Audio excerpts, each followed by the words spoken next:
नमस्ते सर। नमस्ते अतुल। सर ये विचार ऐसा बता रहे हैं, निरंतरता, विचार की निरंतरता होती है। जो चीज शुरू हो रही है खत्म हो रही है तो वो निरंतर कैसे हो? निरंतर मतलब तो लगातार है।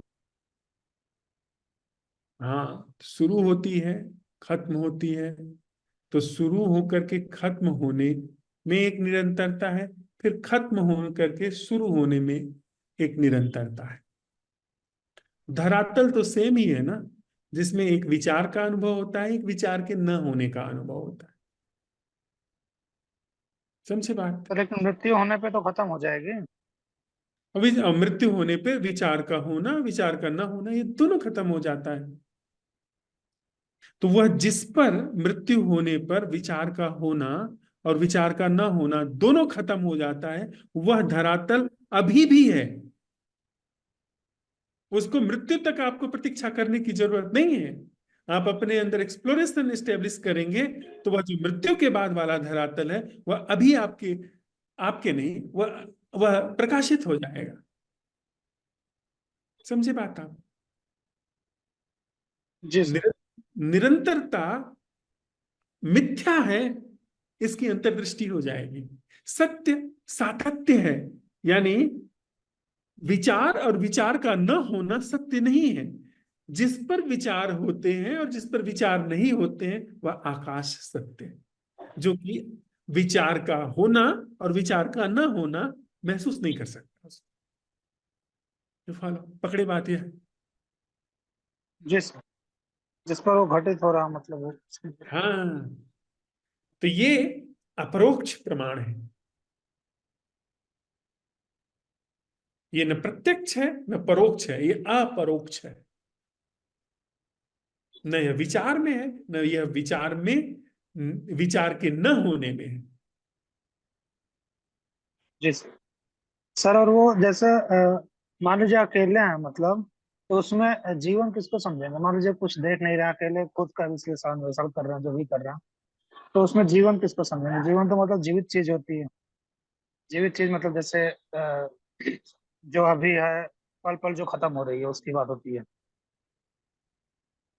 हाँ, तो आप पल में है, हर क्षण जो मर रही है वो जीवन।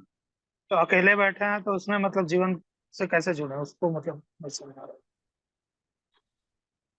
आप अकेले जब बैठे हैं, विचार उठ रहे हैं, गिर रहे हैं, वह निरंतरता जीवन नहीं है। इतनी बात साफ हो गई। जी जी।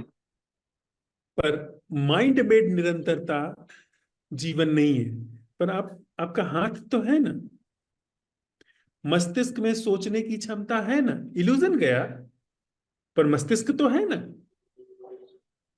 श्वास तो चल रही है ना, प्राण ऊर्जा तो है ना। उस विचार के उठने और गिरने के जाने के बाद भी वह धरातल तो है ना।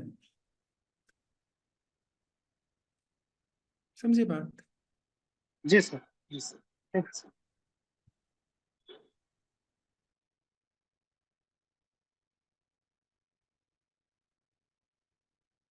और किसी मित्र का कोई प्रश्न, कोई संशय, कोई अवलोकन? तो मेरा क्वेश्चन है, हाँ। एक बात है कि हमें हमें विचार आ रहे हैं उसे हम जान रहे हैं, एक बात है कि हमें विचार नहीं आ रहे हैं उसे हम जान रहे हैं। हम्म कौन सी एजेंसी सत्यापित करेगी कि वहां पर वह आकाश है जिस पर ये दोनों उठना गिरना घट रहा है? किस एजेंसी से इसका पता चले? उसका पता नहीं चल सकता स्वप्न कि ऐसा कोई आकाश है। तो फिर सिर्फ, हाँ, सिर्फ आपका विचार के होने और विचार के न होने में सत्य है। इससे मोह भंग हो सकता है, ये इल्यूजन टूट सकता है। आप इल्यूजन हो, इसका बोध हो सकता है। समझी बात? तो फिर आप उस आकाश की बात ही क्यों नहीं? वो आकाश खाली भी तो किया जा सकता है, ऐसा कुछ एग्जिस्ट ही नहीं करता है।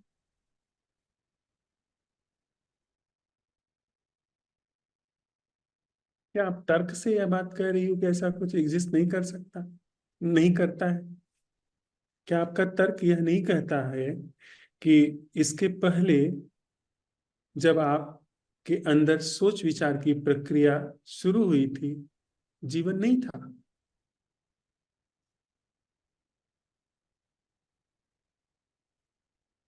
आप जब पैदा हुई, उसके कुछ समय बाद आपके अंदर विचार प्रक्रिया सक्रिय हुई, और उस विचार प्रक्रिया में विचार का रुकना, चलना, वह सक्रिय हुआ।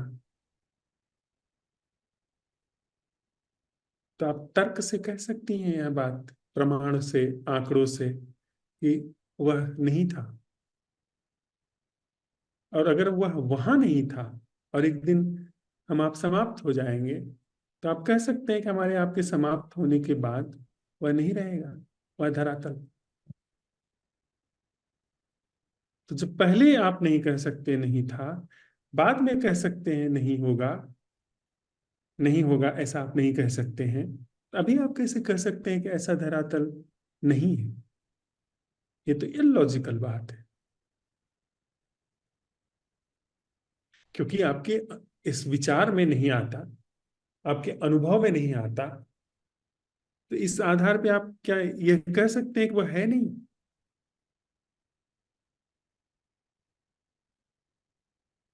समझ ही नहीं आ रही है बात। नहीं समझ में आई?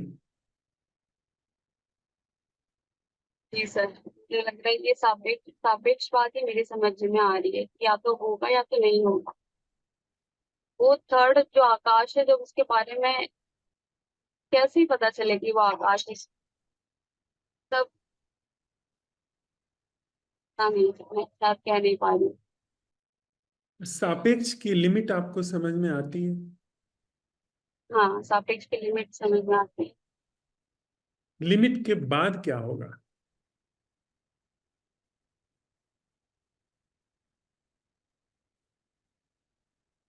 जब आप कहते हो यह सीमा है, तो क्या वहां से आगे कुछ नहीं है, यह आप कह सकती हो?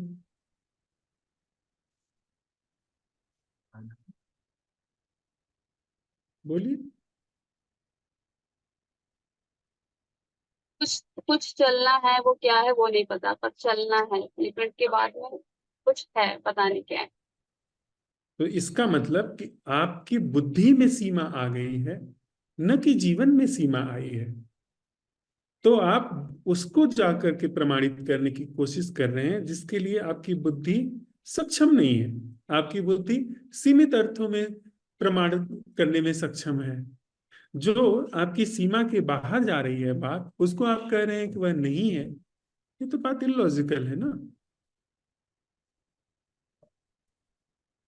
आपको अपनी सीमा दिख जाए और सीमा में आप समझ जाए कि सीमा में जीवन नहीं है, आपको सत्य का बोध नहीं हो सकता है, या आपको लिमिटेशन आपकी अपनी समझ में आ जाए, या अपरोक्ष प्रतीति है उसकी जो मिथ्या नहीं है।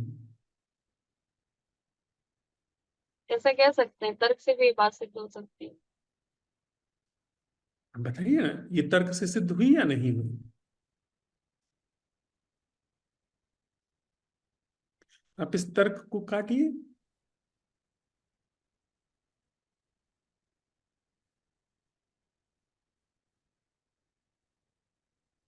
और अगर आप तर्क से इसको नहीं काट पा रहे हैं, तो फिर जीवन में सवाल उठाइए, फिर जीवन प्रमाणित करें।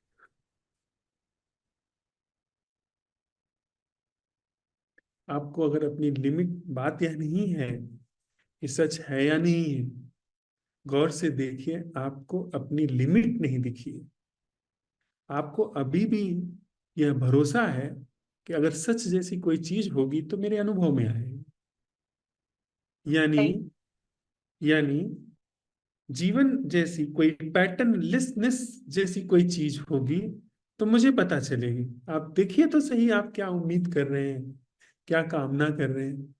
पैटर्न कह रहा है उसको एक दिन पैटर्नलेसनेस का पता चलेगा। इसका मतलब उसके अपने इल्यूजन का खात्मा नहीं हुआ है, उसका अपना भ्रम भंग नहीं हुआ है। सच है या नहीं, यह बात अभी बात की है, उसका अपना भ्रम भंग नहीं हुआ। जी हाँ आशीष।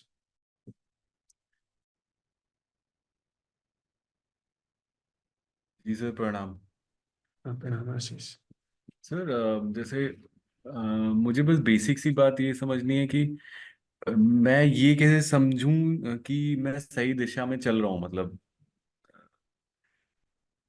आज से कल में और कल से परसों में, या पीछे के 2-3 दिन जो गए हैं जैसे ना, मतलब मुझे क्योंकि नहीं समझ में आएगा सर ना, तो हो सकता है कि आप बता सकते हो मतलब उसको।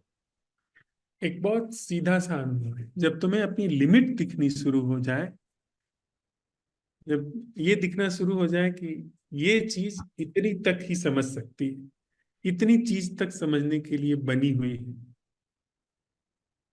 तो तुम समझना कि तुम सही रास्ते पे हो। जब तुम्हें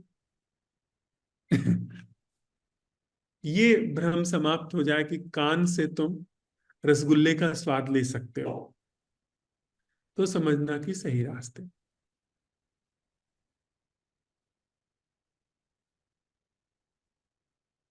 और किसी मित्र का कोई प्रश्न?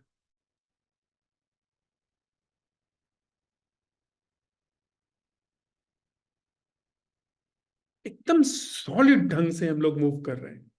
सॉलिड का मतलब ठोस वाले नहीं, जो इल्यूजन में कोई मूवमेंट नहीं है।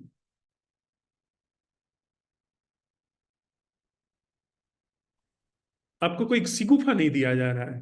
आप अगर नास्तिक से नास्तिक हैं, मुझे कोई फर्क नहीं पड़ता। आप आस्तिक से आस्तिक हैं, मुझे आपके साथ चलने में कोई तिल भर भी फर्क नहीं है। आप हिंदू हैं, कोई फर्क नहीं पड़ता मुझे। मुसलमान हैं, सिख हैं, ईसाई हैं, स्त्री हैं, पुरुष हैं, इस बात में कोई मेरी रुचि नहीं है आपके साथ में चलने में। इवन आप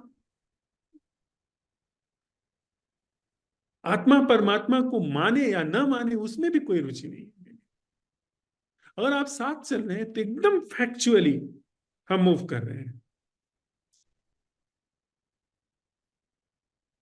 और इस बात का भी मैं आपके साथ में चलते हुए आश्वासन साझा कर सकता हूं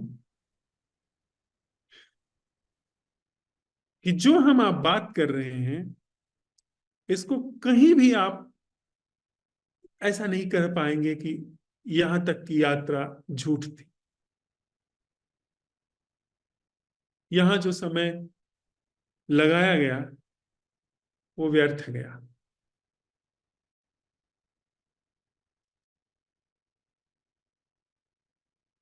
टीचिंग्स निर्दोष हैं। इस व्यक्ति में आप दोष ढूंढ सकते हैं, लेकिन इस व्यक्ति से जो टीचिंग्स पास हुई हैं वो निर्दोष है। वो पहले दिन से, पहले स्टेटमेंट से एक ही बात कही जा रही है। पहला स्टेट जो आप पहली ध्यानशाला हुई थी, उसमें भी सम्मोहन पर बात हुई थी। आज 3 वर्ष बाद हम एक ही बात कह रहे हैं, सम्मोहन, अलग अलग ढंग से।